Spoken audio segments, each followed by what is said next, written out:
Let's get started. Decide whether you want your paper horizontal or vertical. I chose horizontal. Write your first name, your last name, and your class.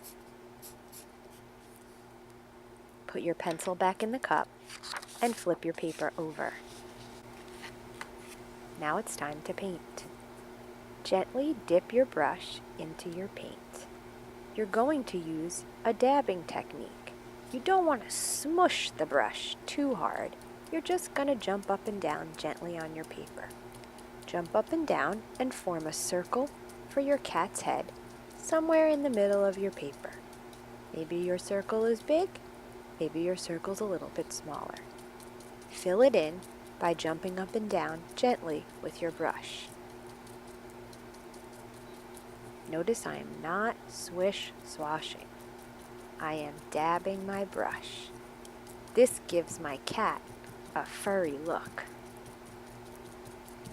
When it's all filled in, it's time to move on to the next part. Let's make some ears. I start with a point at the top and make it wider at the bottom to form a triangle. Time to add your cat's body.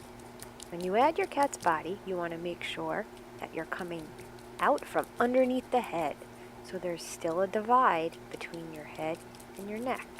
You're almost making another little half circle underneath his head. He can be fat or skinny or somewhere in between. Fill him in by dabbing with your brush. Last, you can add a tail. Notice I'm still dabbing. Nowhere am I swish-swashing. I used my brush to make a curvy line, and then I go back and fill it in. I make my tail a little fatter at the bottom. Once all of my paint spots are filled in, I'm going to wipe my brush clean on a piece of newspaper. I gently wipe my brush. Now I am swish-swashing it back and forth until it's pretty dry.